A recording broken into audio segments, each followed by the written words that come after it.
In case you haven't heard, earlier this month in May of 2025, the Nickel Plate 765 operated some particularly interesting trips over the Wheeling and Lake Erie. This was about May 10th, earlier this month, from the time of recording this, and operated trips over the Wheeling and Lake Erie for the 35th anniversary of the railroad.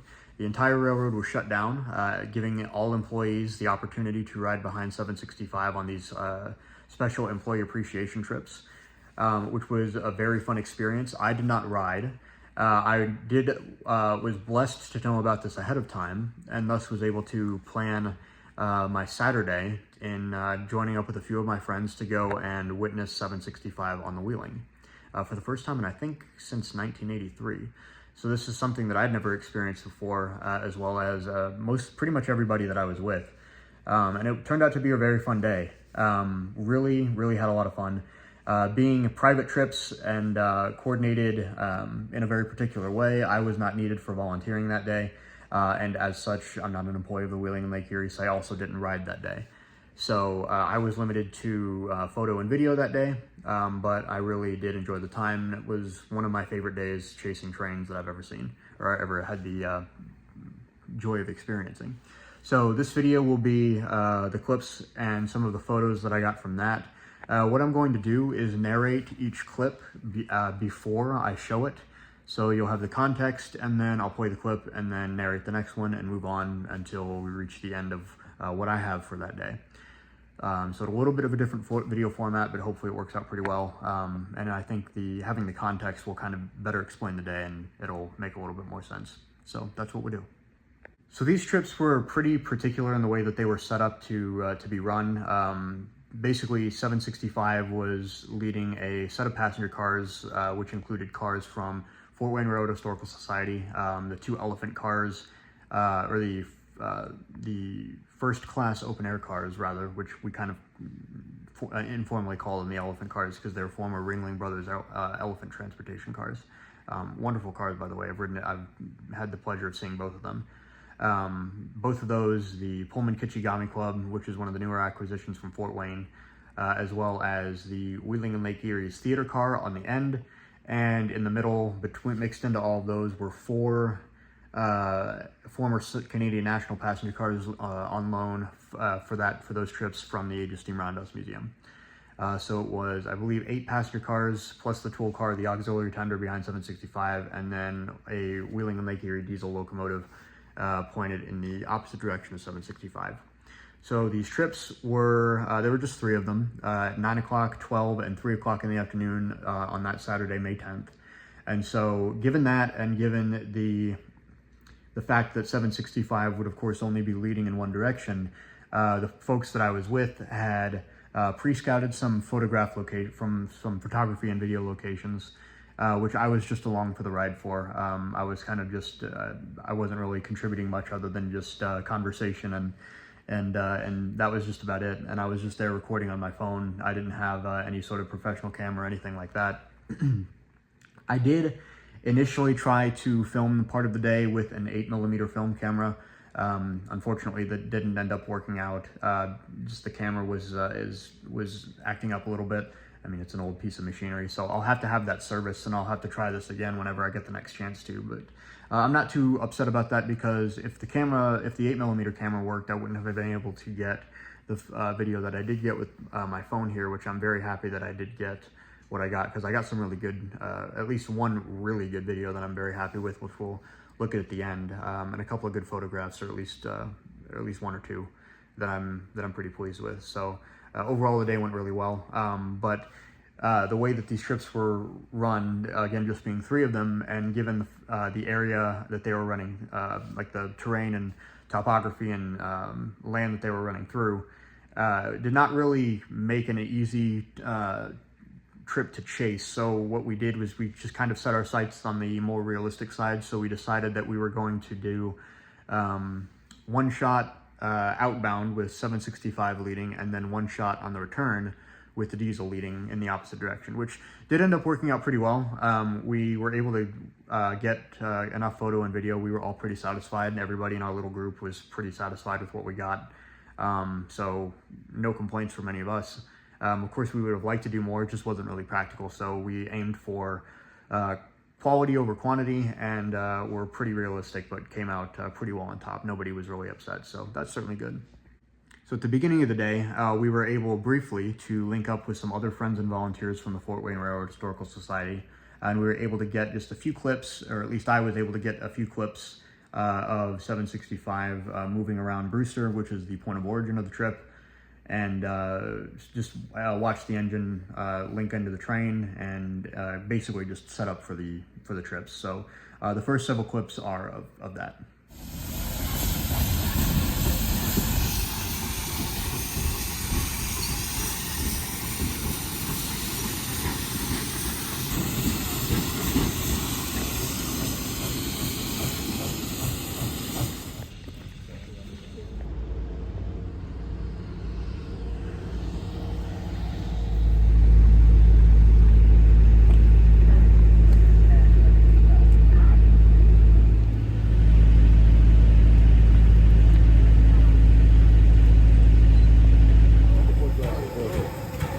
Been broken. Cool. I don't feel doofy. Get it? It's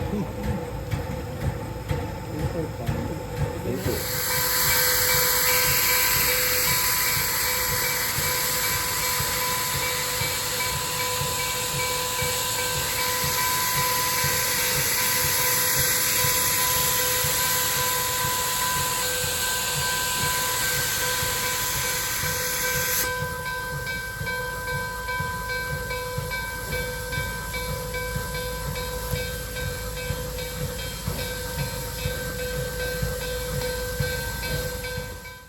After that, we decided to drive to the first photograph location. In this case, it was a railroad overpass over the Tuscarawas River, and then I forget what the name of the road is, but the road runs right next to the river, which the railroad bridge going over both of those above. I don't know the exact locations of many of these places that I shot. Everybody else did, and again, I was just along for the ride. So the first shot is of 765 rolling over a bridge. This was the outbound part of the 9 o'clock trip. Of course, with 765 leading in the direction of New Cumberland, Ohio, which was a time-based thing. It basically, as I understand, I could be incorrect about this, but as I understand, it was basically 765 goes this direction on this track for about 45 minutes, and then they get towed backwards in about 30 minutes, something close to that. But so the first clip here is 765 over the Tuscarawas River with plenty of sound to appreciate. So here's that.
After that, we decided to go to the location of where we decided to shoot them on the return trip, so with the diesel leading, which I want to say was like Shepler's Church Road or something like that. It's a road crossing over the line there, which is one of the best photo locations that I think I've ever seen. There were a lot of different ways to shoot the trains on the line, 765 on the line. There were multiple angles, and a lot of people were caught onto that as well beforehand. There were a lot of people there in both of the times that we were there, which definitely made for some really good photo. So on the return trip of the 9 o'clock, I didn't record anything. Actually, the friends that I was with got photos of me waving to 765 as it rolled backwards away from me, because I was dressed in vintage attire that day just for the fun of doing so. Part of the reason why I wanted to shoot my 8mm camera, but again, that didn't work out. So I didn't get any video on the return trip of the 9 o'clock. However, we did catch them very briefly back in Brewster, which is where we returned to after the 9 a.m. trip was done, and we decided to go have a wonderful breakfast in the Wando House. So here's a couple clips from the return to Brewster, and then we'll pick it back up on the noon trip. You know, the lineage on the Wheeling's SD40s is really cool. Yeah. I'm not even sure if I ever heard it.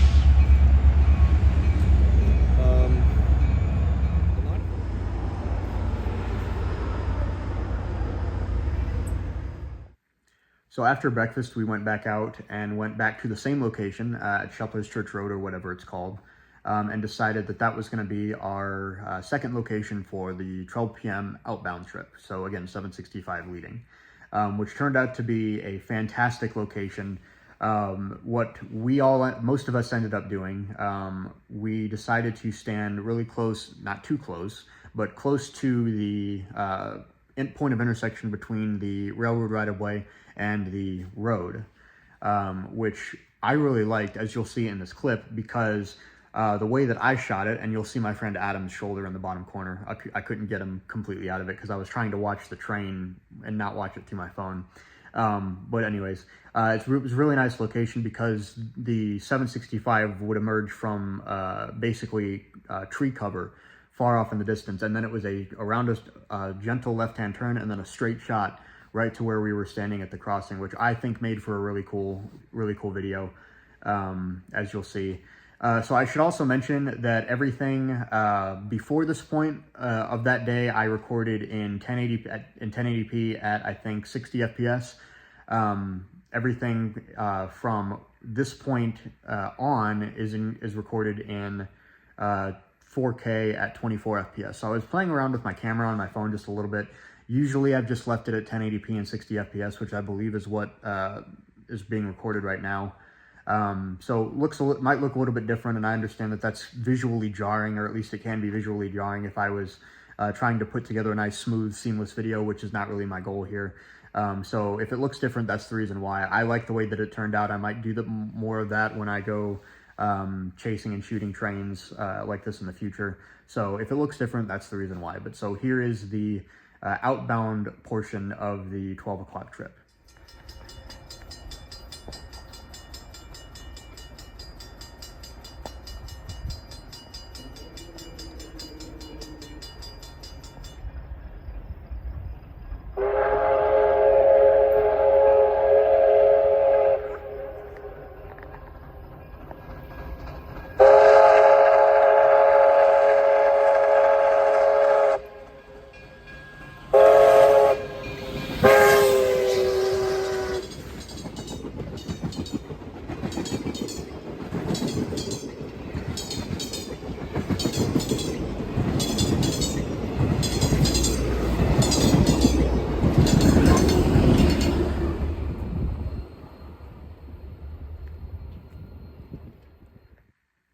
After that, we went to one more location and caught the return trip of the noon train ride. And this is probably my least favorite shot of the day. Just for me, it just didn't do anything for me. The diesel was leading the way that we caught it. Of course, we got a whistle salute, at least to the people that were standing at the crossing as 765 rolled backwards, which is kind of fun. But for me, it didn't really do anything. But I'll throw the clip in here for the sake of keeping things chronological.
After that, we actually decided to go back to the hotel room just for a little bit. Just we had the time and didn't really need to be back in Brewster for anything, and just decided to hang out and enjoy the air conditioning for just a little while. So that's what we did before catching the outbound of the 3 p.m. trip. So the outbound of the 3 p.m. trip, is right up front, is my favorite of the entire day. My favorite shot, my favorite kind of shot. I think that I did my best shooting there. Really pleased with what I got. The clip that I got is like 4 minutes long. It's a lot of like distant whistle action and everything like that, which I really like. Again, recorded in 4K and 24 FPS. So you'll have to let me know how that turns out, at least viewing it from the public side. I mean, I've watched these clips dozens of times already. But it was a really, really fun shot, at least for me, one of my personal favorite types of shots, because we parked on the side of the road, or off the side of the road, downhill from the right of way, which is up an embankment, and then kind of basically at the top of the embankment. The plan originally was to shoot from the outside of the curve, which was basically shooting down the line that 765 was approaching from, basically off of the left side of a right-hand curve. So we would have been on the outside of the curve. What we decided to do was stand on the inside of the curve. So what we could see was a nice kind of wedge shot of 765 approaching. And then being on the inside of the curve, what I elected to do, as you'll see in the video, was pan and follow 765 and track 765 as it passed me. I mean, I got people in my shot, but I was on the outside of the line, and everybody else was between me and 765. So it's not a perfect, I wouldn't say it's perfect, but if that's probably the only thing that makes it imperfect. But that's what I ended up doing, is I tracked 765 as it rolled by, got some really good rod noise, and recorded for long enough, thankfully, that I was able to get the whistle signal for the next crossing, which on the short version of this clip, which is about 90 seconds, the clip is bracketed really nicely by crossing signal, 765 rolls past, and then crossing signal, which I really like. But I'm going to put in the longer version because it's got more distant whistles in it, which I really like. So this is my favorite clip of the day. After this, I'll probably not need to do any more narrating, so I'll leave it after that, after putting in some of the photos, the going away shot that I got of 765 at this location, which I really like. I love going away shots. I think they look really cool. So I'll put that in, and then hopefully put in a couple of photos that my friends got of me in my vintage attire waving to 765 at the very end. So with that, here is my favorite clip of the day. Hopefully you enjoyed this video. Let me know what you think about the style of video with the narration intercut with the clips of the day. I think it makes a lot of sense. I think it might make for a better video. You'll have to let me know what you think. But regardless, thank you very much for watching. Thank you for your support. If you have any questions, leave them in the comments, and enjoy my favorite clip of chasing 765 on the Wheeling Lake Erie.